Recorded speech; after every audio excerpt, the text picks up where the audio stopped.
Salam saudaraku, selamat pagi, semoga kita semua dalam keadaan sehat dan penuh sukacita dalam Tuhan. Marilah kita menggunakan waktu sejenak untuk berdoa, membaca dan merenungkan firman Tuhan sebagai sumber kekuatan, inspirasi dan motivasi bagi kita hari ini, Jumat 19 November 2021. Sebelumnya mari kita berdoa. Bapa di surga, kami bersyukur atas hari yang indah ini, hari yang penuh harapan. Kami akan merenungkan firman-Mu. Kiranya Roh Kudus menerangi hati dan pikiran kami, agar kami sungguh memahami firman-Mu. Dalam nama Tuhan Yesus Kristus kami berdoa. Amin. Firman Tuhan yang menyapa kita di pagi ini, 1 Yohanes 5 ayat 14. Dan inilah keberanian percaya kita kepadanya, yaitu bahwa Ia mengabulkan doa kita, jikalau kita meminta sesuatu kepadanya menurut kehendak-Nya. Demikian firman Tuhan.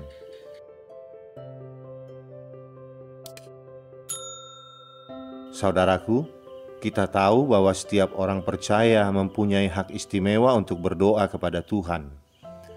Berdoa merupakan sesuatu yang nampaknya sederhana bagi setiap kita. Setiap hari pun kita sudah melakukannya. Pada saat berdoa, tentunya kita rindu Tuhan menjawab doa kita. Namun ternyata tidak semua doa kita dijawab Tuhan. Inilah yang seringkali menimbulkan kekecewaan. Agar doa kita efektif, kita perlu mengoreksi diri dan belajar meminta menurut kehendak Tuhan, bukan kehendak kita. Rasul Yohanes mengatakan, kita harus dapat berdoa sesuai dengan kehendak Tuhan dan bukan hanya sesuai dengan keinginan kita sendiri. Seperti salah satu isi doa Bapa kami, jadilah kehendak-Mu di bumi seperti di surga. Artinya, biarlah hanya kehendak-Nya yang boleh terjadi atas kita. Kecenderungan setiap kita tentunya ingin berdoa sesuai dengan keinginan kita sendiri.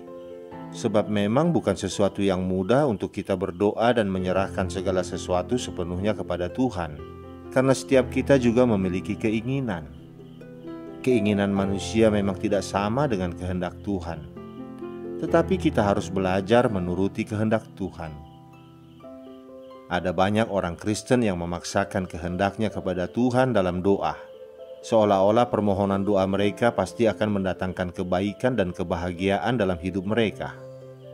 Orang-orang Kristen tersebut merasa yakin jika jabatannya naik, pasti akan menyenangkan. Jika memiliki rumah besar dan mewah, pasti akan membahagiakan. Jika bisa punya momongan, pasti akan bersuka cita, dan lain sebagainya. Meskipun dalam kenyataannya tidak selalu demikian. Saudaraku, Catherine Marshall dalam bukunya yang berjudul Beyond Ourselves menuliskan bagaimana ia belajar menyerahkan seluruh hidupnya kepada Tuhan melalui doa penyerahan diri. Catherine dengan jujur menceritakan saat-saat di mana ia menghadapi keadaan yang ditakutinya. Ia sering menjadi panik dan menunjukkan roh peminta di dalam doa. Ya Tuhan, saya harus memiliki ini dan itu. Saat itu baginya Allah tampak jauh. Akan tetapi ketika ia menyerahkan keadaan yang menakutkan itu kepada Tuhan, supaya dia mengatasinya sesuai dengan kehendak-Nya, ketakutan pun menghilang dan kedamaian datang kembali. Mulai saat itulah ia merasakan Tuhan mulai membenahi segala sesuatu dalam hidupnya. Hampir senada dengan Catherine, C.S. Lewis pernah menceritakan masa kecilnya. Ia senang membaca buku Ernest Beat, terutama yang berjudul Five Children and It. Dalam buku tersebut, beberapa anak kakak beradik pada liburan musim panas bertemu dengan peri pasir kuno yang mengabulkan satu keinginan mereka setiap hari. Tetapi setiap keinginan hanya menimbulkan masalah bagi anak-anak tersebut dan bukannya membawa kegembiraan. Karena mereka tidak bisa memperkirakan akibat dari terkabulnya segala sesuatu yang mereka inginkan itu. Menjelang akhir hidupnya, C.S. Lewis menulis, "Jika Tuhan mengabulkan semua doa tolol yang pernah saya panjatkan selama hidup, Saya tidak tahu di mana saya akan berada sekarang. Saudaraku, orang Kristen masa kini wajib belajar bahwa permohonan doa-doa mereka harus selaras dan sesuai dengan kehendak Tuhan. Jangan sampai kita memaksa Tuhan untuk menuruti kemauan kita. Biarlah hanya Dia yang berdaulat penuh atas kita. Tuhan senantiasa mengabulkan setiap doa yang membawa kebahagiaan sejati bagi umat-Nya.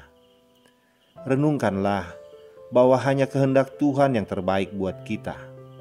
Apa yang mungkin menurut kita baik, belum tentu akan diberikan oleh Tuhan bagi kita. Karena Tuhan ingin memberikan yang lebih baik, bahkan yang terbaik buat kita. Pada saat kita menuruti kehendak-Nya, maka Tuhan akan memampukan kita untuk berjalan sesuai dengan kehendak-Nya.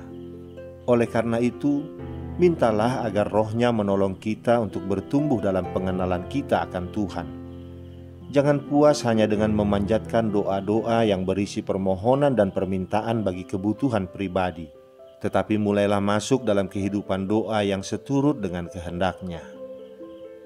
Ketika kita dapat berdoa sesuai dengan kehendak Tuhan, artinya kita menyenangkan hati-Nya dan hidup sesuai dengan rencana-Nya, sehingga rencana-Nya boleh digenapi atas kita. Amin. Kita berdoa. Bapa di surga, terima kasih atas firman-Mu pagi ini.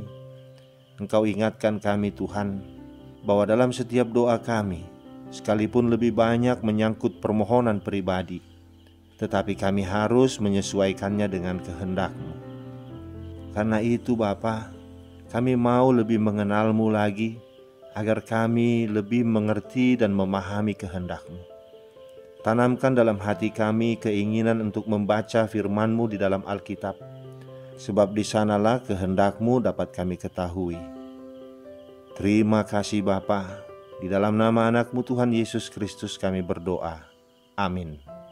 Selamat beraktivitas saudaraku, Tuhan memberkati. Salam.